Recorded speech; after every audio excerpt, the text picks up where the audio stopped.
ಎಲ್ಲರಿಗೂ ನಮಸ್ಕಾರ. ಥಟ್ ಅಂತ ಹೇಳಿ ಕ್ವಿಜ್ ಕಾರ್ಯಕ್ರಮಕ್ಕೆ ತಮಗೆಲ್ಲ ಸ್ವಾಗತ. ಗಣ್ಯರಲ್ಲಿ ಎರಡು ನಮೂನೆ. ಮೊದಲನೇ ನಮೂನೆಯವರು ನಾವು ಹೀಗೆ ನಮ್ಮ ಪರಿಚಿತರನ್ನು ಕರೆದುಕೊಂಡು ನಿಮ್ಮ ಮನೆಗೆ ಬರ್ತಾ ಇದ್ದೇವೆ ಅಂದ ಕೂಡಲೇ ಅವರು ಯೋಚನೆ ಮಾಡ್ತಾರೆ, ಯಾಕೆ ಬರ್ತಿದ್ದಾರೆ ಇವರು. ನಾನು ಈ ಸಮಾಜದಲ್ಲಿ ಬಹುದೊಡ್ಡ ಹುದ್ದೆಯಲ್ಲಿದ್ದೇನೆ, ತುಂಬ ಹೆಸರಿದೆ, ಹಣ ಇದೆ, ಏನಾದರೂ ಸಹಾಯ ಕೇಳಿಕೊಂಡು ಇವರು ಬರಬಹುದಾ, ಇವರನ್ನು ಹೇಗೆ ಸಾಗ ಹಾಕಬೇಕು ನಾನು, ಈ ರೀತಿಯಾಗಿ ಆಲೋಚನೆ ಮಾಡಿ ಅವರು ಯಾಕೆ ಬಂದಿದ್ದಾರೆ, ಅವರ ಭೇಟಿಯ ಮೂಲ ಉದ್ದೇಶ ಏನು ಅನ್ನೋದನ್ನು ತಿಳ್ಕೊಳ್ಳದೇನೆ ಅವರನ್ನು ಅಟ್ಟಿ ಹಾಕೋದಕ್ಕೆ ಪ್ರಯತ್ನ ಪಡ್ತಿರ್ತಾರೆ. ಇನ್ನು ಕೆಲವರು ಇರ್ತಾರೆ, ನನ್ನನ್ನು ಭೇಟಿ ಮಾಡಬೇಕು ಅಂತ ಬರ್ತಿದ್ದಾರಲ್ಲ, ನನ್ನಲ್ಲಿ ಏನು ಅಂತಹದ್ದಿದೆ, ಅವ್ರಿಗೇನು ಬೇಕಾಗಿದೆಯೋ ಏನೋ ಗೊತ್ತಿಲ್ಲ, ಆದರೆ ಅವರು ಕೇಳಿದ್ದು ನನ್ನ ಹತ್ರ ಇದ್ದರೆ ನಿರ್ವಂಚನೆಯಿಂದ ಹಂಚ್ಕೋತೇನೆ ಅನ್ನೋ ಭಾವ ಕೆಲವರು. ಆನಾ ಕೃಷ್ಣರಾಯರು ಅವರ ನಾದಿನಿ ಫ್ರೆಂಚ್ ಮಹಿಳೆ, ಫ್ರಾನ್ಸ್ ದೇಶದವರು.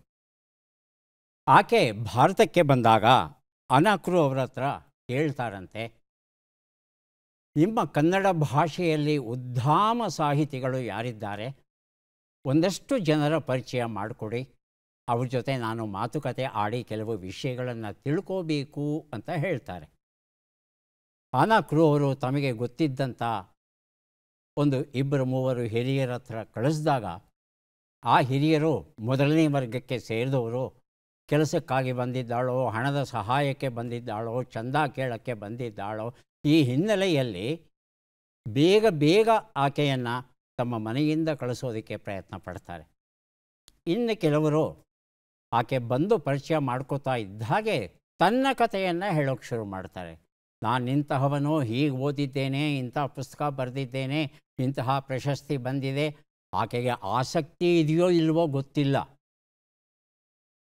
ಏಕಪ್ರೋತವಾಗಿ ಒಂದೇ ಸಮನೆ ಏಕಮುಖವಾಗಿ ಭಾಷಣ. ತುಂಬ ಬೇಸರವಾಗುತ್ತೆ ಅನಾಕ್ರು ಅವರಿಗೆ, ಆ ಫ್ರೆಂಚ್ ಹೆಣ್ಣು ಮಗಳಿಗೂ ಬೇಸರವಾಗುತ್ತೆ. ಕೊನೆಗೆ ಮಾಸ್ತಿಯವರ ಮನೆಗೆ ಬರ್ತಾರೆ. ಮಾಸ್ತಿಯವರ ಮನೆಗೆ ಬರ್ತಾ ಇದ್ದ ಹಾಗೇ 10 ನಿಮಿಷದಲ್ಲಿ ಆ ಮಾಸ್ತಿಯವರು ಆ ಫ್ರೆಂಚ್ ಮಹಿಳೆಯ ಜೊತೆ ಹೇಗೆ ಮಾತಾಡೋಕ್ಕೆ ಶುರು ಮಾಡ್ತಾರೆ ಅಂದರೆ, ಆಕೆಗೆ ನಾನೆಲ್ಲೋ ಅಪರಿಚಿತರ ಮನೆಗೆ ಬಂದಿಲ್ಲ, ನಮ್ಮದೇ ಮನೆಗೆ ಬಂದಿದ್ದೇನೆ ಅನ್ನೋ ರೀತಿಯಲ್ಲಿ ಭಾಸವಾಗಬೇಕು. ಹಾಗೆ ನೀನು ಯಾರಮ್ಮ, ನಿನ್ನ ತಂದೆ ತಾಯಿ ಯಾರು, ಏನು ಕೆಲಸ ಮಾಡ್ತಿದ್ದಾರೆ, ನೀನು ಏನು ಓದಿದೀಯಾ, ನಿಮ್ಮ ಫ್ರೆಂಚ್ ಸಾಹಿತ್ಯ ತುಂಬ ಚೆನ್ನಾಗಿರುತ್ತಂತೆ, ನಾನು ಹೆಚ್ಚು ಓದ್ಕೊಂಡಿಲ್ಲ, ಯಾವ್ಯಾವ ಒಳ್ಳೆಯ ಪುಸ್ತಕಗಳು ನಿಮ್ಮಲ್ಲಿ ಬಂದಿದೆ, ಹೀಗೆ ಆಕೆಯಲ್ಲಿ ಇದ್ದಂಥ ಆಸಕ್ತಿಯನ್ನು ಕೆರಳಿಸ್ತಾರೆ. ಸಾಹಿತ್ಯದ ವಿದ್ಯಾರ್ಥಿನಿ ಆಗಿರೋ ಕಾರಣ ಆಕೆ ಎಲ್ಲವನ್ನೂ ಹಂಚ್ಕೋತಾಳೆ. ಕೊನೆಗೆ ಮಾಸ್ತಿಯವರು ಏನು ಮಾಡ್ತಾರೆ, ತಮ್ಮ ಮಡದಿಯನ್ನು ಕರೆದು ಪರಿಚಯ ಮಾಡಿಕೊಟ್ಟು ಈಕೆ ಏನೇನು ಕೇಳ್ತಾಳೋ ಎಲ್ಲವನ್ನು ತಿಳಿಸ್ಕೊಡು ಅಂದಾಗ ಆ ಹೆಣ್ಣು ಮಗಳಿಗೆ ಸನಾತನ ಭಾರತೀಯರ ಮನೆ ಅಂದರೆ ಹೇಗಿರುತ್ತೆ, ಅವರ ಸಂಸ್ಕೃತಿ ಹೇಗಿರುತ್ತೆ, ಅವರ ಆಹಾರ ಹೇಗಿರುತ್ತೆ, ಉಡುಗೆ ತೊಡುಗೆ ಹೇಗಿರುತ್ತೆ, ಹಬ್ಬಗಳನ್ನು ಹೇಗೆ ಮಾಡ್ತಾರೆ, ಅತಿಥಿ ಸತ್ಕಾರವನ್ನು ಹೇಗೆ ಮಾಡ್ತಾರೆ, ಎಲ್ಲವನ್ನೂ ಆಕೆ ವಿವರಿಸ್ತಾಳೆಂತೆ. ಇವೆಲ್ಲವನ್ನು ಕಣ್ಣಾರೆ ಕಂಡಂಥ ಅನಾಕ್ರು ಅವರ ಕಣ್ಣಿಂದ ನೀರು ಸುರಿಯುತ್ತಂತೆ. ಎಂತಹ ಮಹಾನುಭಾವರು ಮಾಸ್ತಿ ವೆಂಕಟೇಶ ಅಯ್ಯಂಗಾರವರು. ಇಂತಹವರು ನಮ್ಮ ನಡುವೆ ಇದ್ದಾರೆ, ಅವರ ಕಾಲದಲ್ಲಿ ನಾವೂ ಬದುಕಿದ್ದೇವಲ್ಲ ಅನ್ನೋ ಸಾರ್ಥಕತೆ ಆವರಿಸುತ್ತಂತೆ ಅನಾಕ್ರು ಅವರನ್ನು. ಫ್ರೆಂಚ್ ಜನ ಸಾಮಾನ್ಯವಾಗಿ ಭಾವವೈವೇಶಕ್ಕೆ ಒಳಗಾಗಲ್ಲ ಅವರು. ಆದರೆ ಈ ಹೆಣ್ಣು ಮಗಳು ಮಾಸ್ತಿ ಮತ್ತು ಅವರ ಮಡದಿ ನೀಡಿದಂತಹ ಆತಿಥ್ಯದಿಂದ ಮಾರು ಹೋಗಿ ಆಕೆಯ ಕಣ್ಣುಗಳು ನೀರಿರುತ್ತಂತೆ. ಇಂತಹ ಮಾಸ್ತಿ ಕನ್ನಡದ ಆಸ್ತಿ, ನಾವೆಲ್ಲ ಹೆಮ್ಮೆ ಪಡುವಂಥ ವಿಚಾರ. ಕಾರ್ಯಕ್ರಮವನ್ನು ಆರಂಭಿಸ್ತಾ ಇದ್ದೇವೆ. ಸ್ಪರ್ಧಿಗಳ ಪರಿಚಯ. ಮೊದಲ ಸ್ಪರ್ಧಿ. ಎಲ್ಲರಿಗೂ ನಮಸ್ಕಾರ. ನನ್ನ ಹೆಸರು NS ಮುಕುಂದ್. ನನಗೆ ಸುಮಾರು 20 ವರ್ಷದಿಂದ ನಾನು MNC ಕಂಪ್ನಿಲಿ ಅಕೌಂಟೆಂಟ್ ಆಗಿ ಕೆಲಸ ಮಾಡಿದ್ದೀನಿ. ಈಗ 1-2 ತಿಂಗಳಿಂದ ಬಿಸ್ನೆಸ್ ಮಾಡ್ತಾಯಿದ್ದೀನಿ. ನಾನು ಬೆಂಗಳೂರಿಂದನೇ ಬಂದೆ. ಮುಕುಂದ ಅವರಿಗೆ ಸ್ವಾಗತವನ್ನು ಕೋರ್ತಾ ಇದ್ದೇವೆ. ಮುಂದಿನ ಸ್ಪರ್ಧಿ. ಎಲ್ಲರಿಗೂ ನಮಸ್ಕಾರ. ನನ್ನ ಹೆಸರು ಮಂಜುಳಾ KJ. ನಾನು ಮಂಡ್ಯ ಜಿಲ್ಲೆ ಶ್ರೀರಂಗಪಟ್ಟಣ ತಾಲೂಕಿನ ತಡಗವಾಡಿ ಎಂಬ ಗ್ರಾಮದಿಂದ ಬಂದಿದ್ದೇನೆ. ನಾನು ಗೃಹಿಣಿ. ಆದರೂ ನಾನು ದಿನನಿತ್ಯದ ಪತ್ರಿಕೆಗಳನ್ನು ಓದುತ್ತೇನೆ. ತಟ್ಟಂತ ಹೇಳುತ್ತೇನೆ, ನೋಡುತ್ತೇನೆ. ಇದೇ ಸಂಗೀತವನ್ನು ಆಲಿಸುವುದು ಇದೇ ನನ್ನ ದಿನನಿತ್ಯದ ಹವ್ಯಾಸ. ಮಂಜುಳಾ ಅವರಿಗೆ ಸ್ವಾಗತವನ್ನು ಕೋರ್ತಾ ಇದ್ದೇವೆ. ನಮ್ಮ ಮೂರನೆಯ ಸ್ಪರ್ಧಿ. ನಮಸ್ಕಾರ ಎಲ್ಲರಿಗೂ. ನನ್ನ ಹೆಸರು ಮಂಜುನಾಥ್ ಪಿ ಅಂತ. ನಾನು ಬೆಂಗಳೂರಿನ ಕಾಮಾಕ್ಷಿಪಾಳ್ಯದಿಂದ ಬಂದಿದ್ದೇನೆ. ನನ್ನ ಹವ್ಯಾಸಗಳು ದಿನಪತ್ರಿಕೆಗಳು, ಪುಸ್ತಕಗಳನ್ನು ಓದುವುದು, ಪದಬಂಧವನ್ನು ಬೆಳೆಸುವುದು. ಮಂಜುನಾಥ್ ಅವರಿಗೆ ಸ್ವಾಗತವನ್ನು ಕೋರ್ತಾ ಇದ್ದೇವೆ. ಮೂವರು ಸಿದ್ಧವಾಗಿದ್ದರೆ ಕಾರ್ಯಕ್ರಮ ಆರಂಭಿಸೋಣ. ಮೊದಲಿಗೆ ನಿಯಮಗಳನ್ನು ಒಂದು ಸಲ ನೋಡಿಬಿಡೋಣ. ಒಟ್ಟು 10 ಪ್ರಶ್ನೆಗಳು. ಮೊದಲು ಬಜರ್ ಒತ್ತಿದವರಿಗೆ ಉತ್ತರ ನೀಡುವ ಅವಕಾಶ. ಪ್ರತಿ ಸರಿ ಉತ್ತರಕ್ಕೆ ಒಂದು ಪುಸ್ತಕ ಬಹುಮಾನ. ಆಯ್ಕೆಗಳು ಬರುವ ಮೊದಲೇ ಬಜರ್ ಒತ್ತಿ ಸರಿ ಉತ್ತರ ನೀಡಿದರೆ 2 ಪುಸ್ತಕ ಬಹುಮಾನ. 100 ಅಂಕ ಗಳಿಸಿದವರಿಗೆ ಒಂದು ಪುಸ್ತಕ ವಿಶೇಷ ಬಹುಮಾನ. ನಕಾರಾತ್ಮಕ ತಂತ್ರಗಳಿಗೆ ಅವಕಾಶವಿಲ್ಲ. ಕಾರ್ಯಕ್ರಮದ ಮೊದಲ ಪುಸ್ತಕ, ಮೊದಲ ಪ್ರಶ್ನೆ ಚಕ್ರಾಯಣ. ಇಂದಿರಾ ತನಯ ಅವರು ಬರೆದ ಅಪರೂಪದ ಅದ್ಭುತ ಕಾದಂಬರಿ. ಈಗ ಕೊಡ್ತಾ ಇದ್ದೇವೆ. ನಮ್ಮ ಮೊದಲ ಪ್ರಶ್ನೆ ಈಗ ಬಂತು. ಇತ್ತೀಚೆಗೆ ಬೆಂಗಳೂರಿನ ಯಾವ ಭಾಗವು ಜೈವ ವೈವಿಧ್ಯತೆಯ ಪಾರಂಪರಿಕ ತಾಣದ ಬಯೋಡೈವರ್ಸಿಟಿ ಹೆರಿಟೇಜ್ ಸೈಟ್ ಪಟ್ಟಿಗೆ ಸೇರಿದೆ? ಬೆಂಗಳೂರಿನ ಯಾವ ಭಾಗ ಅಂತ ತಿಳ್ಕೋಬೇಕಾಗಿದೆ. ಆಯ್ಕೆಗಳನ್ನು ನೋಡೋಣ. Lalbagh, Cubbon park, cantonment railway colony, Bannerghatta ರಾಷ್ಟ್ರೀಯ ಉದ್ಯಾನವನ. ಮೊದಲಿಗೆ ಬಜರ್ ಒತ್ತಿದ್ದಾರೆ ಮಂಜುಳಾ ಅವರು. ಬನ್ನೇರುಘಟ್ಟ ರಾಷ್ಟ್ರೀಯ ಉದ್ಯಾನವನ. ಬನ್ನೇರುಘಟ್ಟ ರಾಷ್ಟ್ರೀಯ ಉದ್ಯಾನವನ 4 ಆಯ್ಕೆ ಮಾಡ್ಕೊಂಡಿದ್ದೀರಿ. ಆಯಿತು. ಈಗ ಮಂಜುನಾಥ್ ಅವರು ತಮ್ಮ ಆಯ್ಕೆ ಹೇಳಬೇಕು. ಆಯ್ಕೆ 3 cantonment railway colony. Cantonment railway colony ಅಂತ ಹೇಳ್ತಾ ಇದ್ದಾರೆ. ಸರಿಯಾದ ಉತ್ತರವನ್ನು ನೋಡೋಣ. ಕಂಟೋನ್ಮೆಂಟ್ ರೈಲ್ವೆ ಕಾಲೋನಿ ಉತ್ತರ ಸರಿಯಾಗಿದೆ. ಚಕ್ರಾಯಣ ಎನ್ನುವ ಈ ಕಾದಂಬರಿಯನ್ನು ಮಂಜುನಾಥ್ ಅವರಿಗೆ ಕೊಟ್ಟಿದ್ದೇವೆ. ಸುಮಾರು 8.5 ಎಕರೆ ಪ್ರದೇಶದಲ್ಲಿ ಇದೆಯಂತೆ ಈ ಕಂಟೋನ್ಮೆಂಟ್ ರೈಲ್ವೆ ಕಾಲೋನಿ. ಇದು ಮೂಲತಃ ಬ್ರಿಟಿಷರ ಆಡಳಿತದಲ್ಲಿ ಇದ್ದಂತಹ ಪ್ರದೇಶ. ಹಾಗಾಗಿ ಅವರು ಅನೇಕ ಅಪರೂಪದ ಮರಗಳನ್ನು ಅಲ್ಲಿ ಬೆಳೆಸಿದ್ರು. ಈ ಒಂದು ಮರಗಳಲ್ಲಿ 50 ನಮೂನೆಗಳಿವೆಯಂತೆ. 50 ಬೇರೆ ಬೇರೆ ಜಾತಿಗೆ ಸೇರಿದ ಮರಗಳು ಉಂಟಂತೆ. ಸುಮಾರು 371 ಮರಗಳು ಇದೆಯಂತೆ ಈ 8.5 ಎಕರೆ ಪ್ರದೇಶದಲ್ಲಿ. ಹಾಗಾಗಿ ಈ ಒಂದು ಪ್ರದೇಶ ಸಂರಕ್ಷಿತ ತಾಣ. ಯಾಕಂದರೆ ಅಪಾರವಾದ ಆಕ್ಸಿಜನ್ನನ್ನು ಬಿಡುಗಡೆ ಮಾಡುತ್ತೆ ಈ ಬೃಹತ್ ಮರಗಳು. ಅದನ್ನು ಉಳಿಸ್ಕೋಬೇಕು ಅನ್ನೋ ಹಿನ್ನೆಲೆಯಲ್ಲಿ ಇದನ್ನು ಜೈವ ವೈವಿಧ್ಯತೆಯ ಪಾರಂಪರಿಕ ತಾಣ, ಬಯೋಡೈವರ್ಸಿಟಿ ಹೆರಿಟೇಜ್ ಸೈಟ್ ಅಂತ ಪರಿಗಣಿಸಿ ಅದನ್ನು ರಕ್ಷಿಸ್ತಾ ಇದ್ದೇವೆ. ಮುಂದಿನ ಪುಸ್ತಕ ಮತ್ತು ಪ್ರಶ್ನೆ ಗಾಂಧಿ ಮರ. ಡಾಕ್ಟರ್ ನೀಗೋ ರಮೇಶ್ ಅವರು ಬರೆದಿರುವಂಥದ್ದು ನಮ್ಮ ಪ್ರಶ್ನೆ. ಆಫ್ರಿಕಾದ ಬೃಹತ್ ಬಸವನ ಹುಳು, ಆಫ್ರಿಕನ್ ಜೈಂಟ್ ಸ್ನೈಲ್, ಭಾರತದ ಯಾವ ನಗರದ ಮೇಲೆ ಈಗಲೂ ದಾಳಿ ಮಾಡ್ತಾ ಇದೆ ಅಂತ ತಿಳ್ಕೋಬೇಕಾಗಿದೆ. ಆಯ್ಕೆಗಳನ್ನು ನೋಡೋಣ.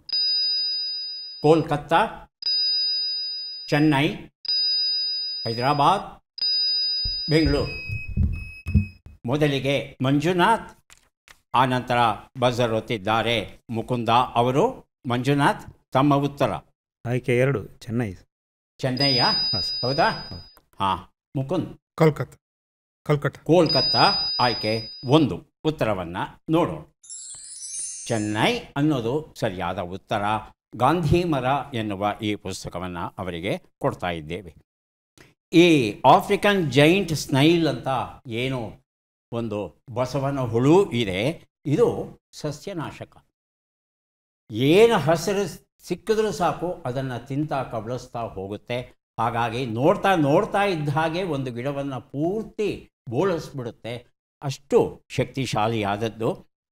ಸಮಸ್ಯೆ ಏನು ಅಂತ ಹೇಳಿದ್ರೆ, ಈ ಬಸವನ ಹುಳುವಿನ ಒಡಲಲ್ಲಿ ಆಂಜಿಯೋಸ್ಟ್ರಾಂಗೈಲಸ್ ಕ್ಯಾಂಪೋನೆನ್ಸಿಸ್ ಮತ್ತು ಕೋಸ್ಟಾರಿಸೆನ್ಸಿಸ್ ಅಂತಕ್ಕಂಥ 2 ಪರಾವಲಂಬಿಗಳು, ಪ್ಯಾರಸೈಟ್ ಹುಳುಗಳು ಅದರಲ್ಲಿ ಇರುತ್ತೆ.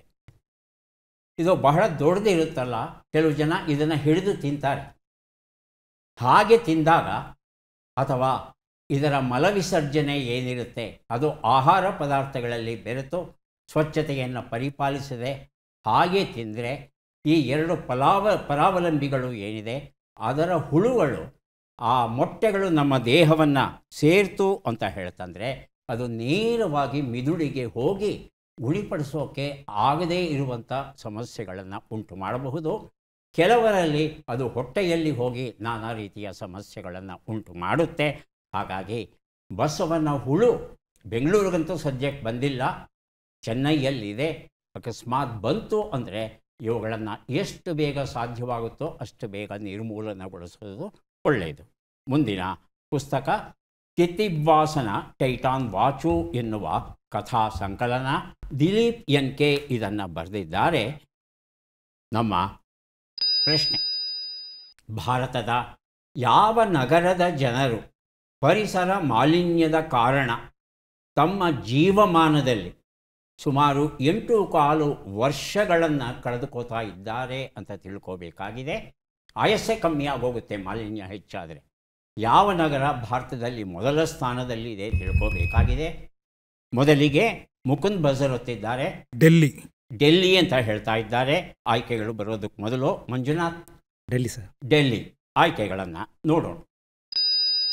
ದಿಲ್ಲಿ, ರಾಜಸ್ಥಾನ್, ಬಿಹಾರ, ಹರಿಯಾಣ. ದಿಲ್ಲಿ ಅಂತ ತಾವೆಲ್ಲ ಹೇಳಿದ್ದೀರಿ, ಹೌದಾ? ನೋಡೋಣ. ದಿಲ್ಲಿ ಉತ್ತರ ಸರಿಯಾಗಿದೆ. ತಿತ್ತಿವಾಸನ ಟೈಟಾನ್ ವಾಚು ಎನ್ನುವ ಈ ಪುಸ್ತಕದ ಜೊತೆ ಗೋ ಮಹಾತ್ಮೆ ಮತ್ತು ಭಕ್ತಿಗೀತೆಗಳು ಕಮಲಾ ಮಂಜುನಾಥ್ ಬರೆದಂಥ ಪುಸ್ತಕ, 2 ಪುಸ್ತಕವನ್ನು ಕೊಟ್ಟಿದ್ದೇವೆ ಮುಕುಂದ್ ಅವರಿಗೆ. ಏರ್ ಕ್ವಾಲಿಟಿ ಲೈಫ್ ಇಂಡೆಕ್ಸ್ ಅಂತ ಹೇಳಿ ಒಂದು ಅಧ್ಯಯನವನ್ನು ಮಾಡ್ತಾರೆ. ದಿಲ್ಲಿಯಲ್ಲಿ 8.2 ಮೊದಲ ಸ್ಥಾನದಲ್ಲಿದೆ. ಅಂದರೆ 8.2 ವರ್ಷಗಳ ಆಯಸ್ಸು ಕಡಿಮೆಯಾಗುತ್ತೆ ದಿಲ್ಲಿ ರಾಜ್ಯದಲ್ಲಿ ವಾಸ ಮಾಡ್ತಾ ಇರ್ತಕ್ಕಂಥ ಜನರ ಆಯಸ್ಸು ಅಂತ ಹೇಳುತ್ತೆ. 2ನೇ ಸ್ಥಾನದಲ್ಲಿ ಬಿಹಾರ್ ರಾಜ್ಯ ಇದೆ. ಅಲ್ಲಿನ ನಗರಗಳಲ್ಲಿ ಈ ಮಟ್ಟಿಗೆ ಹೆಚ್ಚಾಗಿದೆಯಂತೆ ಮಾಲಿನ್ಯ. 3ನೇ ಸ್ಥಾನದಲ್ಲಿದೆ. 5.3 ವರ್ಷಗಳ ಆಯಸ್ಸನ್ನು ಕಳ್ಕೊಳ್ಳಲಿದ್ದಾರಂತೆ ಹರಿಯಾಣ ರಾಜ್ಯದ ಜನತೆ. ಹಾಗಾಗಿ ಎಲ್ಲೋ ಒಂದು ಕಡೆ ಬೆಂಗಳೂರಿನ ಜನರೂ ಸಹ ಜಾಗೃತರಾಗಬೇಕಾಗಿದೆ. ಸಾಧ್ಯವಾದಷ್ಟು ಹಸಿರನ್ನು ಬೆಳೆಸುವ ದಿಶೆಯಲ್ಲಿ ನಾವೆಲ್ಲ ಪ್ರಯತ್ನಿಸಬೇಕಾಗಿದೆ. ಮುಂದಿನ ಪುಸ್ತಕ ಸರಳ ಯೋಗ ಕೈಪಿಡಿ. ಡಾಕ್ಟರ್ ಯೋಗಾಚಾರ್ಯ ಶ್ರೀ ರಾಘವೇಂದ್ರ ಗುರೂಜಿ ಬರೆದಿರುವಂಥದ್ದು. ನಮ್ಮ ಪ್ರಶ್ನೆ: ಕರ್ನಾಟಕ ಸರ್ಕಾರವು ಯಾರಿಗೆ ಭಾರತ ರತ್ನ ಪ್ರಶಸ್ತಿಯನ್ನು ನೀಡಬೇಕೆಂದು ಕೇಂದ್ರಕ್ಕೆ ಶಿಫಾರಸನ್ನು ಮಾಡಿದೆ? ಆಯ್ಕೆಗಳನ್ನು ನೋಡೋಣ ಅನ್ನೋಷ್ಟರಲ್ಲಿ ಮಂಜುನಾಥ್ ಬಜರ್ ಹೊತ್ತಿದ್ದಾರೆ. ಉತ್ತರ: ಶಿವಕುಮಾರ ಸ್ವಾಮೀಜಿ. ಶಿವಕುಮಾರ ಸ್ವಾಮಿಗಳು. ಮಂಜುಳಾ ಮತ್ತು ಮುಕುಂದ್ ಆಯ್ಕೆಗಳು ಕೊಡಲ. ಆಯ್ಕೆಗಳು: ರಾಜಕುಮಾರ್, ಶಿವಕುಮಾರ ಸ್ವಾಮಿ, ಎಸ್ ನಿಜಲಿಂಗಪ್ಪ ಹಾಗೂ ಕುವೆಂಪು. ಹೇಳಿ ಮಂಜುಳಾ. ಕುಮಾರಸ್ವಾಮಿ ಸರಿಯಾದ ಉತ್ತರ ಅಂತ ಹೇಳ್ತಾ ಇದ್ದೀರಿ. ಉತ್ತರವನ್ನು ನೋಡೋಣ. ಆದರೆ ಸರಿಯಾದ ಉತ್ತರ ಕುವೆಂಪು ಆಗಿತ್ತು. ಇತ್ತೀಚೆಗಷ್ಟೇ ವಿಷ್ಣುವರ್ಧನ್ ಹಾಗೂ ಸರೋಜಾದೇವಿ ಅವರಿಗೆ ಕರ್ನಾಟಕ ರತ್ನ ಪ್ರಶಸ್ತಿಯನ್ನು ಘೋಷಿಸಿದೆ ನಮ್ಮ ಕರ್ನಾಟಕ ಸರ್ಕಾರ. ಇದೇ ಸಂದರ್ಭದಲ್ಲಿ ಕರ್ನಾಟಕ ಮಂತ್ರಿ ಮಂಡಳ ಒಕ್ಕೊರಲಿನಿಂದ ಕುವೆಂಪು ಅವರಿಗೆ ಭಾರತ ರತ್ನ ಪ್ರಶಸ್ತಿಯನ್ನು ಕೊಡಬೇಕು ಅಂತ ಹೇಳಿ ಕೇಂದ್ರಕ್ಕೆ ಶಿಫಾರಸನ್ನು ಮಾಡಿದೆ. ಇದನ್ನು ನಾವೆಲ್ಲ ಪತ್ರಿಕೆಗಳಲ್ಲಿ ಓದಿದ್ದೇವೆ. ಕವಿಗಳಾಗಿ, ಕಾದಂಬರಿಕಾರರಾಗಿ, ನಾಟಕರಾಗಿ, ಪ್ರಾಚಾರ್ಯರಾಗಿ, ಪದ್ಮವಿಭೂಷಣ ಭೂಷಿತರಾಗಿ ಜ್ಞಾನಪೀಠವನ್ನು ಪಡೆದಂಥ ರಾಷ್ಟ್ರಕವಿ ಅವರಿಗೆ ಭಾರತ ರತ್ನ ಬಂದರೆ ಎಲ್ಲರಿಗಿಂತ ಹೆಚ್ಚು ಸಂತೋಷ ಪಡೋದು ನಮ್ಮ ಕನ್ನಡಿಗರು. ಅವರಿಗೆ ಭಾರತ ರತ್ನ ಬರಲಿ ಅಂತ ನಾವೆಲ್ಲ ಆಶಿಸೋಣ. ಹೆಣ್ತನದ ಆಚೆ ಈಚೆ ಎನ್ನುವ ಒಂದು ಪುಸ್ತಕ, ಲೇಖನಗಳ ಸಂಗ್ರಹ. ಶ್ರೀದೇವಿ ಕೆರೆಮನೆ ಇದನ್ನು ಬರೆದಿದ್ದಾರೆ. ನಮ್ಮ ಪ್ರಶ್ನೆ: ಬಿಟ್ಟ ಅಕ್ಷರಗಳನ್ನು ತುಂಬಿ. ಯೋ, ವಂ, ನ, ರೋ, ಸೇ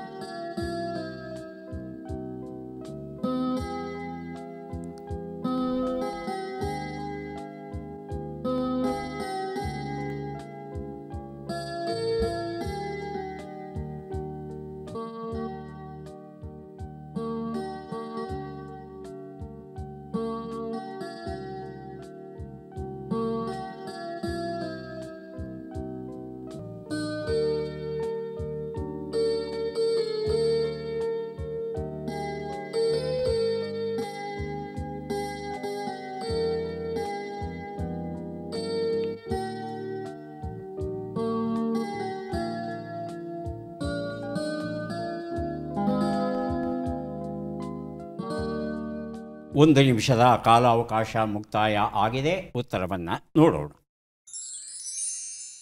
ವಯೋವಂದನ ಆರೋಗ್ಯ ಸೇವೆ ಅನ್ನೋದು ಸರಿಯಾದ ಉತ್ತರ ಆಗಿತ್ತು. ಮುಂದಿನ ಪುಸ್ತಕ ಸಾಗರದಾಚೆಯ ನಾಡಿನಲ್ಲಿ. SP ವಿಜಯಲಕ್ಷ್ಮಿ ಇದನ್ನು ಬರೆದಿದ್ದಾರೆ. ನಮ್ಮ ಪ್ರಶ್ನೆ, ಈ ಕೆಳಗಿನ ಲೆಕ್ಕಗಳನ್ನು ಪೂರ್ಣಗೊಳಿಸಿ ಉತ್ತರಗಳನ್ನೆಲ್ಲ ಕೂಡಿ ಅಂತಿಮ ಉತ್ತರವನ್ನು ನೀಡಿ. ಲೆಕ್ಕಗಳು 66 ಕೂಡು 33, 88 ಕಳೆ 48, 14 ಗುಣಿಸು 15, 225 ಭಾಗಿಸು 9.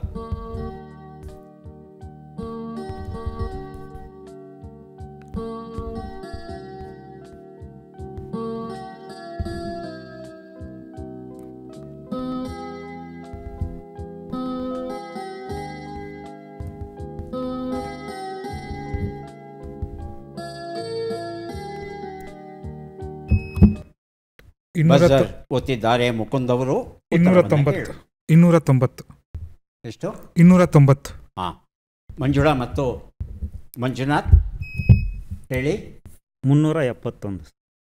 3 7 1 1 1 3 7 1. ಮಂಜುಳಾ, ಇಲ್ಲ ಸರ್. ಉತ್ತರವನ್ನು ನೋಡ್ತಾ ಹೋಗೋಣ. 1 ಉತ್ತರ 99, 2 ಉತ್ತರ 40, 3 ಉತ್ತರ 210, 4 ಉತ್ತರ 25. ಎಲ್ಲವನ್ನ ಸೇರಿಸಿದರೆ 374 ಬಂದಿದೆ. ಸ್ವಲ್ಪ ವ್ಯತ್ಯಾಸವಾಯಿತು ಮಂಜುನಾಥ್ ಅವರು ಕೊಟ್ಟಂಥ ಉತ್ತರಕ್ಕೆ. ಸಾಗರದಾಚೆಯ ನಾಡಿನಲ್ಲಿ ಈ ಪುಸ್ತಕ ನನ್ನಲ್ಲೇ ಉಳಿಬೇಕಾಗಿ ಬಂತು. ಮುಂದಿನ ಪುಸ್ತಕ ಮತ್ತು ಪ್ರಶ್ನೆಯನ್ನು ನೋಡೋಣ. ಪುರುಷೋತ್ತಮ ಪರ್ವ, ಡಾಕ್ಟರ್ SLN ಸ್ವಾಮಿ ಅವರು ಬರೆದಂಥ ನಾಟಕದ ಪುಸ್ತಕ. ಪ್ರಶ್ನೆ, ಈ ಪದ್ಮ ಪುರಸ್ಕೃತರನ್ನು ಗುರುತಿಸಿ.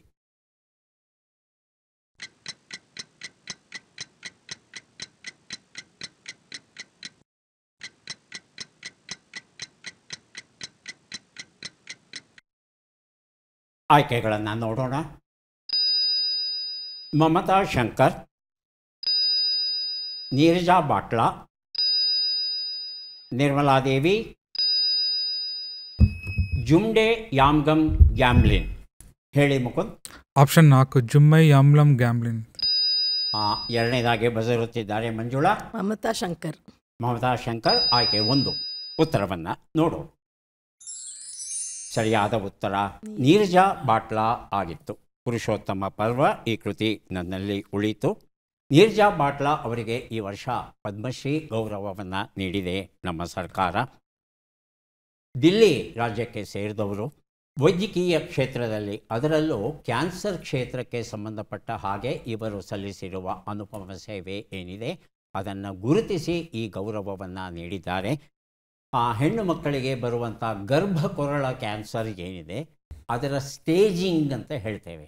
ಅಂದರೆ ಯಾವ ಹಂತಕ್ಕೆ ಕ್ಯಾನ್ಸರ್ ಬಲಿತಿದೆ ಮತ್ತು ಯಾವ ಯಾವ ಅಂಗಗಳಿಗೆ ಇದು ಹರಡಿದೆ ಅನ್ನೋದನ್ನು ಮನಸ್ಸಲ್ಲಿ ಇಟ್ಟುಕೊಂಡು ಯಾವ ರೀತಿಯ ಚಿಕಿತ್ಸೆ ಯಾವ ಹಂತಕ್ಕೆ ಸೂಕ್ತ, ಈ ಎಲ್ಲ ಕ್ಷೇತ್ರಗಳಿಗೆ ಸಂಬಂಧಪಟ್ಟ ಹಾಗೆ ಅವರು ಸಂಶೋಧನೆಯನ್ನು ಮಾಡಿ ಒಂದು ಮಾರ್ಗದರ್ಶನವನ್ನು ನೀಡಿದ್ದಾರಂತೆ. ಈ ಅಪರೂಪದ ಸೇವೆಗಾಗಿ ಇವರಿಗೆ ಪದ್ಮಶ್ರೀ ಗೌರವ ದೊರೆತಿದೆ. ಈಗ ಒಂದು ಕಾದಂಬರಿ ಪುಸ್ತಕ ಮಾರ್ಕೋಲು, ಆಶಾ ರಘು ಇದನ್ನು ಬರೆದಿದ್ದಾರೆ. ನಮ್ಮ ಪ್ರಶ್ನೆ, ಈ ಅಕ್ಷರಗಳನ್ನು ಸರಿಯಾಗಿ ಜೋಡಿಸಿ. ಅಕ್ಷರಗಳು ರಿ, ಬ, ಪ, ದು, ಟಿ, ಗೆ, ರ, ಚಿ.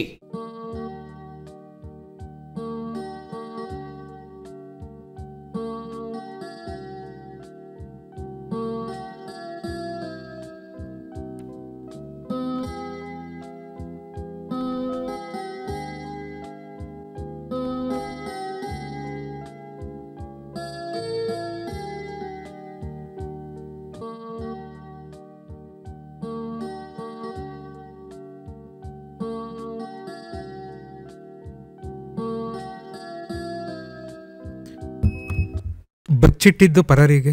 ಬಚ್ಚಿಟ್ಟಿದ್ದು ಪರರಿಗೆ ಅಂತ ಮುಕುಂದ ಹೇಳ್ತಾ ಇದ್ದಾರೆ. ಮಂಜುಳವರೇ, ಸರಿ ಇರ್ಬೋದಾ? ಸರಿ ಸರ್. ಬಚ್ಚಿಟ್ಟು ಮಂಜುನಾಥ್ ಸರಿಯಾಗಿದೆ ಸರ್. ಉತ್ತರವನ್ನು ನೋಡೋಣ. ಬಚ್ಚಿಟ್ಟದ್ದು ಪರರಿಗೆ ಉತ್ತರ ಸರಿಯಾಗಿದೆ. ಮಾರ್ಕೋಲು ಈ ಒಂದು ಕಾದಂಬರಿಯನ್ನು ಮುಕುಂದ ಅವರಿಗೆ ಕೊಟ್ಟಿದ್ದೇವೆ. 3 ಪುಸ್ತಕವನ್ನು ಕೊಡುವಂಥ ಕ್ಷಣ ಈಗ ಬರ್ತಾ ಇದೆ. ಪದಬಂಧ ಸುಳುಹುಗಳನ್ನು ನೋಡೋಣ. ಸುಳುಹುಗಳು: ಸೂರ್ಯ ಹುಟ್ಟುವ ಪೂರ್ವದ ಬೆಟ್ಟ, ದನದಲ್ಲಿ ಮನ್ಮಥ, ಸ್ಥಿರವಲ್ಲ. 1 ನಿಮಿಷದ ಅವಕಾಶ.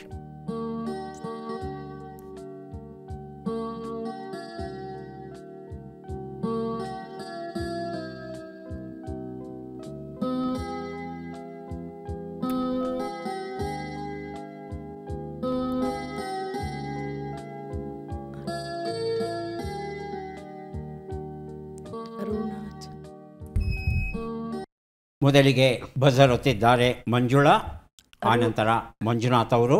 ಮಂಜುಳಾ, ಅರುಣಾಚಲ. ಮೊದಲನೇದು ಅರುಣಾಚಲ. ಅರುಣಾಚಲ. ಅರುಣಾಚಲ. ನೋಡಿ ಇನ್ನೇನಾದರೂ ಉತ್ತರ ಸಿಗಬಹುದಾ ಅಂತ. ಅದಕ್ಕೆ ಸರಿ ಸಮಾನವಾದ ಅದೇ ಅರ್ಥವನ್ನು ಹೊಮ್ಮಿಸುವಂಥ ಶಬ್ದ ಸಿಕ್ಕಿದರೆ ಒಳ್ಳೆಯದು. ಇಲ್ಲ ಅಂದರೆ ಮಂಜುನಾಥ್ ಅವರನ್ನು ಕೇಳ್ತೇನೆ. ಅರುಣೋದಯ ಅಂತಲ್ಲ? ಅರುಣೋದಯ. ಹೇಳಿ ಮಂಜುನಾಥ್. ಮುಳಬಾಗಿಲು ಅಲ್ಲ, ಗೊತ್ತಾಗಲಿಲ್ಲ ಸರ್. ಇಲ್ಲಿ ಸೂರ್ಯ ಅನ್ನೋ ಶಬ್ದ ಇದೆ. ಸೂರ್ಯನಿಗಿಂತ ಮೊದಲು ಬರುವನು ಅರುಣ. ಅರುಣ ಬರೋ ಹಾಗಿದ್ದರೆ ಅದರ ಬಗ್ಗೆ ಒಂದು ಸುಳುಹು ಇರ್ತಾ ಇತ್ತು. ಇಲ್ಲಿ ಅರುಣನ ಬಗ್ಗೆ ನಾವು ಮಾತಾಡ್ತಾ ಇಲ್ಲ, ಸೂರ್ಯನ ಬಗ್ಗೆ ಮಾತಾಡ್ತಾ ಇದ್ದೇವೆ. ಪೂರ್ವ ಹುಟ್ಟುದು ಮೊದಲು, ಹುಟ್ಟುವ ಬೆಟ್ಟ. ಮೊದಲನೇ ಶಬ್ದ ನಾ ಕೊಡ್ತೇನೆ, 2ನೇ ಶಬ್ದ 3ನೇ ಶಬ್ದಕ್ಕೆ ತಾವು ಪ್ರಯತ್ನ ಪಡಿ. 1 ಉತ್ತರ ಉದಯಾಚಲ. 2 ಉತ್ತರ. ಯಾರು ಬೇಕಾದರೂ ಬಜರುತ್ತಿ ಉತ್ತರ ಕೊಡಿ. ಹೇಳಿ ಮಂಜುನಾಥ್. ಮದನ ಸರ್. ಉತ್ತರವನ್ನು ನೋಡೋಣ. ಮದನ ಉತ್ತರ ಸರಿಯಾಗಿದೆ. ಜೇನುತುಪ್ಪದ ಔಷಧೀಯ ಗುಣಗಳು ಎನ್ನುವ ಪುಸ್ತಕ ಮಂಜುನಾಥ್ ಅವರಿಗೆ ಕೊಟ್ಟಿದ್ದೇನೆ. 3ನೇ ಶಬ್ದಕ್ಕೂ ತಾವೇ ಉತ್ತರ ಕೊಡ್ತೀರಾ? ಹೇಳಿ. ಅಚಲ ಸರ್. ಸ್ಥಿರವಲ್ಲ. ಅಚಲ. ಇನ್ನೊಂದ್ಸಲ ಹೇಳಿ. ಅಚಲ. ಚಂಚಲ. ಅಚಲ. ಅಚಲ. ಸ್ಥಿರವಲ್ಲ. ಮುಕುಂದ. ಚಂಚಲ. ಚಂಚಲ. ಚಂಚಲ. ಉತ್ತರವನ್ನು ನೋಡೋಣ. ಚಂಚಲ ಅನ್ನೋದು ಸರಿಯಾದ ಉತ್ತರ ಆಗಿತ್ತು. ಏಕಾಂಗಿ ಕವಯಿತ್ರಿಯ ಪ್ರವಾಸದ ಡೈರಿ ಎನ್ನುವ ಪುಸ್ತಕ ಮುಕುಂದ ಅವರಿಗೆ ಕೊಟ್ಟಿದ್ದೇವೆ. ಈಗ ನಾವು ಬಂದಿದ್ದೇವೆ ಕಾರ್ಯಕ್ರಮದ ಕೊನೆಯ ಘಟ್ಟಕ್ಕೆ. ಚಟ್ಪಟ್ ಚಿನ್ಕುರುಳಿ 5 ಪ್ರಶ್ನೆಗಳು. ಮೊದಲ ಅವಕಾಶ ಮುಕುಂದ ಅವರಿಗೆ ದೊರೆಯುತ್ತಾ ಇದೆ. ಸಿದ್ಧವಾಗಿದ್ದೀರಾ? ಮೊದಲ ಪ್ರಶ್ನೆ: ಕಡ್ಡಿಯನ್ನು ಗುಡ್ಡ ಮಾಡು ಎಂಬ ನುಡಿಗಟ್ಟಿನ ಅರ್ಥವೇನು? ಕಲ್ಪನೆಯನ್ನು ವಿಸ್ತರಿಸು, ಚಿಕ್ಕದನ್ನು ದೊಡ್ಡದು ಮಾಡು. ಚಿಕ್ಕದನ್ನು ದೊಡ್ಡದು ಮಾಡು. ಮುಂದಿನ ಪ್ರಶ್ನೆ: ಕತ್ತೆ, ಹೇಸರಗತ್ತೆ ಎಂಬ ಅರ್ಥವನ್ನು ಕೊಡುವ ಶಬ್ದ ಯಾವುದು? ಖರ, ಗರ. ಗರ. 2ನೇದಾ? 2ನೇದು. 3ನೇ ಪ್ರಶ್ನೆ: ಕಾಶಿಪಟ್ಟಣವು 1000 ವರ್ಷಗಳವರೆಗೆ ಜನಶೂನ್ಯವಾಗಿರಲಿ ಎಂದು ಯಾರು ಶಾಪವನ್ನು ನೀಡಿದರು? ಗಣಪತಿಯ, ಷಣ್ಮುಖನ? ಷಣ್ಮುಖ. ಮುಂದಿನ ಪ್ರಶ್ನೆ: ಈ ಗಾದೆಯನ್ನು ಪೂರ್ಣಗೊಳಿಸಿ. ಇಂಗುತಿಂದ ಮಂಗನಾಥ. ಮುಂದಿನ ಪ್ರಶ್ನೆ: ಈ ಒಗಟನ್ನು ಬಿಡಿಸಿ. ಅಠಾರ ಕಚೇರಿಯ ಆಲದ ಮರ, ಚೀಫ್ ಕೋರ್ಟ್ ಬಸ್ರಿ ಮರ, 2 ಸೇರೋ ಹೊತ್ತಿಗೆ ಮನೆಗೆ ಬಾ. ಉತ್ತರವನ್ನು ನೋಡ್ತಾ ಹೋಗೋಣ. 1 ಉತ್ತರ ಕಡ್ಡಿಯನ್ನು ಗುಡ್ಡ ಮಾಡು, ಚಿಕ್ಕದನ್ನು ದೊಡ್ಡದು ಮಾಡು. ಸರಿಯಾದ ಉತ್ತರ ಕೊಟ್ಟಿದ್ದೀರಿ. 2ನೇ ಪ್ರಶ್ನೆಗೆ ಉತ್ತರ ಖರ. ಹೆಸರುಗತ್ತೆಗೆ ಅಥವಾ ಕತ್ತೆಗೆ ಖರ ಅಂತಾರೆ, ಗರ ಅಂತ ಹೇಳಲ್ಲ. ಗರ ಅಂದರೆ ಭೂತ, ಪೀಡೆ, ಪಿಶಾಚಿ, ಗ್ರಹಗಳು ಈ ಅರ್ಥ ಬರುತ್ತೆ. 3ನೇ ಪ್ರಶ್ನೆಗೆ ಉತ್ತರ ಗಣಪತಿ ಶಾಪ ಕೊಡ್ತಾನೆ. 4ನೇ ಪ್ರಶ್ನೆಗೆ ಉತ್ತರ ಇಂಗುತಿಂದ ಮಂಗನ ಹಾಗೆ ಉತ್ತರ ಕೊಟ್ಟಿದ್ದೀರಿ. 5ನೇ ಪ್ರಶ್ನೆಗೆ ಉತ್ತರ ಇದು ದಾಡು ಅಥವಾ ಮಿಡ ಅಂತ ಹೇಳ್ತೇವೆ. ನಗರ ಪ್ರದೇಶಗಳವರಿಗೆ ಅಷ್ಟು ಗೊತ್ತಿರೋಲ್ಲ, ಹಳ್ಳಿಗಳಲ್ಲಿ ಇರೋರಿಗೆ ಗೊತ್ತಿರುತ್ತೆ. ಹಳ್ಳಿಗಳಲ್ಲಿ ಈ ಬಾಗಿಲನ್ನು ಮುಚ್ಚಿ ಚಿಲ್ಕ ಹಾಕಬೇಕಲ್ಲ, ನಾವೆಲ್ಲ ಲೋಹದ ಚಿಲ್ಕ ಬಳಸ್ತೇವೆ, ಅಲ್ಲಿ ಹಾಗಿರೋಲ್ಲ. ಮರದ ಒಂದು ದೊಡ್ಡ ತುಂಡಿರುತ್ತೆ, ಅದನ್ನು ಬಳಸ್ತಾರೆ, ಅಡ್ಡ ಇಡ್ತಾರೆ ಅದನ್ನು.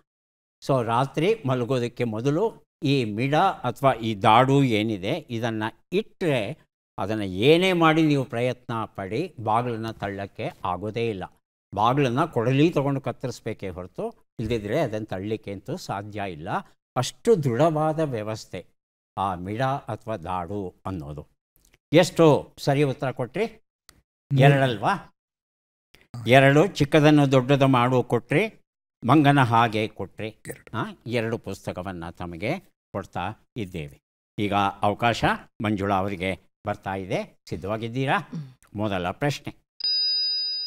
ಚಕಾರವೆತ್ತು ಎಂಬ ನುಡಿಗಟ್ಟಿನ ಅರ್ಥವೇನು? ಆಕ್ಷೇಪಣೆಯನ್ನು ಮಾಡು, ಅನುಮಾನವನ್ನು ತೋರು.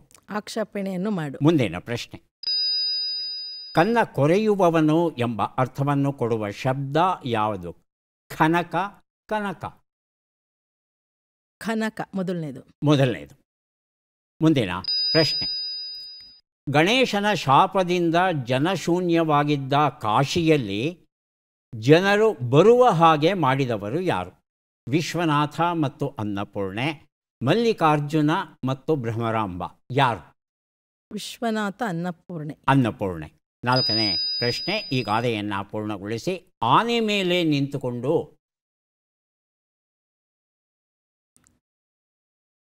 ಮುಂದಿನ ಪ್ರಶ್ನೆ. ಈ ಒಗಟನ್ನು ಬಿಡಿಸಿ. ಅಕ್ಕಣ್ಣಿಗೆ 6 ಕಣ್ಣು, ಮುಕ್ಕಣ್ಣಂಗೆ 3 ಕಣ್ಣು, ನನ್ನಂಥ ಪಾಪಿಗೆ ಒಂದೇ ಕಣ್ಣು. ತೆಂಗಿನಕಾಯಿ. 3 ಉತ್ತರ ಬರುತ್ತೆ ಇಲ್ಲಿ. 6 ಕಣ್ಣು ಯಾರಿಗಿದೆ, 3 ಕಣ್ಣು ಯಾರಿಗಿದೆ, ಒಂದೇ ಕಣ್ಣು ಯಾರಿಗಿದೆ ಹೇಳಬೇಕದು. ತೆಂಗಿನಕಾಯಿ 2ನೇದಕ್ಕೆ. 3 ಉತ್ತರ ಕೊಡಬೇಕು. ಉತ್ತರವನ್ನು ನೋಡ್ತಾ ಹೋಗೋಣ. 1 ಉತ್ತರ ಚಕಾರವೆತ್ತು, ಆಕ್ಷೇಪಣೆಯನ್ನು ಮಾಡು, ಸರಿಯಾಗಿದೆ. 2ನೇ ಪ್ರಶ್ನೆಗೆ ಉತ್ತರ ಕನ್ನ ಕೊರೆಯುವವನು, ಖನಕ, ಸರಿಯಾಗಿದೆ. 3ನೇ ಪ್ರಶ್ನೆಗೆ ಉತ್ತರ ವಿಶ್ವನಾಥ ಮತ್ತು ಅನ್ನಪೂರ್ಣೆ. ಆವತ್ತು ಬಂದು ನೆಲೆಸಿದವರು ಇವತ್ತು ಅಲ್ಲೇ ಇದ್ದಾರೆ ಅನ್ನೋದು ನಮ್ಮ ನಂಬಿಕೆ. 4ನೇ ಪ್ರಶ್ನೆಗೆ ಉತ್ತರ ಆನೆ ಮೇಲೆ ನಿಂತುಕೊಂಡು ದಾನಕ್ಕೆ ಕೈ ಒಡ್ಡಿದರಂತೆ, ಸರಿಯಾದ ರೂಪ. 5ನೇ ಪ್ರಶ್ನೆಗೆ ಅಕ್ಕಣ್ಣಿಗೆ 6 ಕಣ್ಣು ಅಂದರೆ ಕೊಳಲು, ಮುಕ್ಕಣ್ಣಂಗೆ 3 ಕಣ್ಣು ಅಂದರೆ ತೆಂಗಿನಕಾಯಿ, ಒಂದೇ ಕಣ್ಣು ಅಂದರೆ ಸೂಜಿ ಆಗಿತ್ತು. ಎಷ್ಟು ಸರಿ ಉತ್ತರ ಕೊಟ್ರಿ? 2 ಅಲ್ವಾ? 3 ಸರಿ ಕೊಟ್ಟಿದ್ದೀರಾ. ಆಕ್ಷೇಪಣೆಯನ್ನು ಎತ್ತು ಕೊಟ್ಟಿದ್ದೀರಿ, ಖನಕ ಕೊಟ್ಟಿದ್ದೀರಿ, ವಿಶ್ವನಾಥ ಅನ್ನಪೂರ್ಣೆ ಕೊಟ್ಟಿದ್ದೀರಿ. 3 ಉತ್ತರಗಳನ್ನು ತಾವು ಕೊಟ್ಟಿದ್ದೀರಿ. 3 ಪುಸ್ತಕಗಳನ್ನು ತಮಗೆ ಕೊಡ್ತಾ ಇದ್ದೇವೆ. ಈಗ ಅವಕಾಶ ಮಂಜುನಾಥ್ ಅವರಿಗೆ ಬರ್ತಾ ಇದೆ. ಸಿದ್ಧವಾಗಿದ್ದೀರಾ? ಮೊದಲ ಪ್ರಶ್ನೆ. ಗುಂಡಿಗೆ ತಳ್ಳು ಎಂಬ ನುಡಿಗಟ್ಟಿನ ಅರ್ಥವೇನು? ಹಳ್ಳದ ಒಳಗೆ ದೂಡು, ನಂಬಿಸಿ ಮೋಸವನ್ನು ಮಾಡು. ಮುಂದಿನ ಪ್ರಶ್ನೆ. ಅಗೆದು ತಿನ್ನಬೇಕಾದ ಪದಾರ್ಥ ಎಂಬ ಅರ್ಥವನ್ನು ಕೊಡುವ ಶಬ್ದ ಯಾವುದು? ಖಾದ್ಯ, ವಾದ್ಯ. ಮುಂದಿನ ಪ್ರಶ್ನೆ. ಮಂಥರೆಯು ಮೂಲತಃ ಓರ್ವ ಗಂಧರ್ವ ಸ್ತ್ರೀ. ಆಕೆಯ ಹೆಸರೇನು? ದುಂದುಭಿ, ಧರಣಿ. ಮುಂದಿನ ಪ್ರಶ್ನೆ. ಈ ಗಾದೆಯನ್ನು ಪೂರ್ಣಗೊಳಿಸಿ. ಆನೆಯೇ ಹೋದ ಮೇಲೆ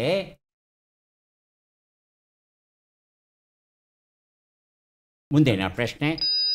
ಈ ಒಗಟನ್ನು ಬಿಡಿಸಿ. ಅಗಸ ಮಾಡಿದ ಮಡಿಯಲ್ಲ, ಕುಂಬಾರ ಮಾಡಿದ ಮಡಕೆಯಲ್ಲ, ಸೂರ್ಯ ಬೀಳದ ಗಂಗೆಯಲ್ಲ.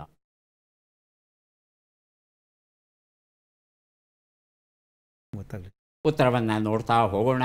1 ಉತ್ತರ ಗುಂಡಿಗೆ ತಳ್ಳು, ನಂಬಿಸಿ ಮೋಸವನ್ನು ಮಾಡು, ಸರಿಯಾದ ಉತ್ತರ ಕೊಟ್ಟಿದ್ದೀರಿ. 2ನೇ ಪ್ರಶ್ನೆಗೆ ಖಾದ್ಯ, ಸರಿಯಾದ ಉತ್ತರ ಕೊಟ್ಟಿದ್ದೀರಾ. 3ನೇ ಪ್ರಶ್ನೆಗೆ ಉತ್ತರ ದುಂದುಭಿ, ಸರಿಯಾಗಿದೆ. 4ನೇ ಪ್ರಶ್ನೆಗೆ ಉತ್ತರ ಆನೆಯೇ ಹೋದ ಮೇಲೆ ಅದರ ಬಾಲಕ್ಕೆ ಬಡಿದಾಡದರಂತೆ, ಸರಿಯಾದ ರೂಪ. 5ನೇ ಪ್ರಶ್ನೆಗೆ ಉತ್ತರ ಇದು ಎಳನೀರಿನ ವರ್ಣನೆ ಆಗಿತ್ತು. 3 ಪ್ರಶ್ನೆಗಳಿಗೆ ತಾವು ಸರಿಯಾದ ಉತ್ತರ ಕೊಟ್ಟಿದ್ದೀರಿ. ಹಾಗಾಗಿ 3 ಪುಸ್ತಕಗಳನ್ನು ತಮಗೆ ಕೊಡ್ತಾ ಇದ್ದೇವೆ.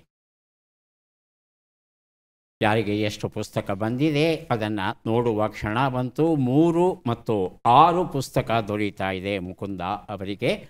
ಅದಾದ ನಂತರ ಮಂಜುಳಾ ಅವರಿಗೆ 3 ಪುಸ್ತಕ, ಕೊನೆಯಲ್ಲಿ ಮಂಜುನಾಥ್ ಅವರಿಗೆ 3, 6 ಪುಸ್ತಕ ಸಿಗ್ತಾ ಇದೆ. ಮೊದಲಿಗೆ ಪುಸ್ತಕಗಳನ್ನು ಮುಕುಂದ ಅವರು ಸ್ವೀಕರಿಸಬೇಕು. 6 ಪುಸ್ತಕಗಳನ್ನು ತಮಗೆ ಕೊಡ್ತಾ ಇದ್ದೇವೆ, ಸ್ವೀಕರಿಸಿ. ಧನ್ಯವಾದಗಳು.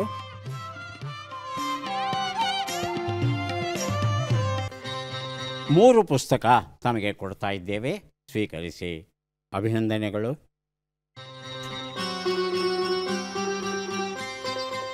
ಮಂಜುನಾಥ್ ಅವ್ರಿಗೂ ಸಹ 6 ಪುಸ್ತಕ, ಅಭಿನಂದನೆಗಳು.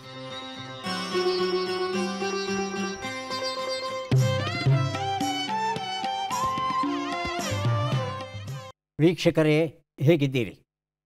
ನಾವೆಲ್ಲ ಚೆನ್ನಾಗಿದ್ದೇವೆ, ನೀವು ಸಹ ಚೆನ್ನಾಗಿದ್ದೀರಿ ಅಂತ ಭಾವಿಸ್ತೇವೆ. ನೀವು ಇಬ್ಬರು ಖುಷಿ ಪಡುವಂಥ ಒಂದು ವಿಚಾರ ಉಂಟು. ಆ ವಿಚಾರವನ್ನು ನಿಮ್ಮ ಜೊತೆ ಹಂಚ್ಕೋಬೇಕು. ನಮ್ಮ ಖುಷಿಯಲ್ಲಿ ನೀವು ಪಾಲ್ಗೊಳ್ಳಬೇಕು ಅನ್ನೋದು ನಮ್ಮ ಆಸೆ. ಏನೋ ಆ ವಿಚಾರ ಅಂತ ಕೇಳ್ತಿದ್ದೀರಾ? ನಿಮ್ಮ ನೆಚ್ಚಿನ ಥಟ್ ಅಂತ ಹೇಳಿ ಕಾರ್ಯಕ್ರಮ 5,000 ಗಡಿಯನ್ನು ತಲುಪ್ತಾ ಇದೆ. ಈ ತಲುಪುವ ಕ್ಷಣದಲ್ಲಿ ನೀವು ನಮ್ಮ ಜೊತೆ ಇದ್ದರೆ ಎಷ್ಟು ಚೆನ್ನಾಗಿರುತ್ತೆ. ನೀವು ಸಹ ಆ ಒಂದು ಸ್ಪರ್ಧೆಯಲ್ಲಿ ಭಾಗವಹಿಸಿದರೆ ಅದಕ್ಕಿಂತ ಇನ್ನೇನು ಬೇಕು ಭಾಗ್ಯ. ಹಾಗಾಗಿ ತಾವು ಬರಬೇಕು.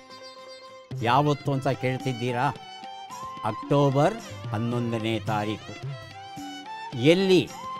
ಎಲ್ಲಿ ಅಂದರೆ ಬೆಂಗಳೂರಿನ GKVK ಗಾಂಧಿ ಕೃಷಿ ವಿಜ್ಞಾನ ಕೇಂದ್ರದ ಪ್ರಾಂಗಣದಲ್ಲಿರುವ ಡಾಕ್ಟರ್ ಬಾಬು ರಾಜೇಂದ್ರ ಪ್ರಸಾದ್ ಸಭಾಂಗಣದಲ್ಲಿ.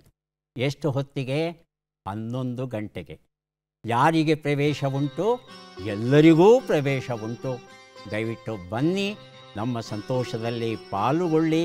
ಈ ಐತಿಹಾಸಿಕ ದಾಖಲೆಯ ಕ್ಷಣದಲ್ಲಿ ನೀವೂ ಸಾಕ್ಷಿಗಳಾಗಿ ಸ್ಪರ್ಧೆಯಲ್ಲಿ ಭಾಗವಹಿಸಿ ಎನ್ನುವುದು ನಮ್ಮೆಲ್ಲರ ಪ್ರಾರ್ಥನೆ. ಬರ್ತೀರಿ ಅಲ್ವಾ? ಕಾಯ್ತಾ ಇರ್ತೇವೆ. ಮತ್ತೆ ಭೇಟಿಯಾಗೋಣ. ನಮಸ್ಕಾರ.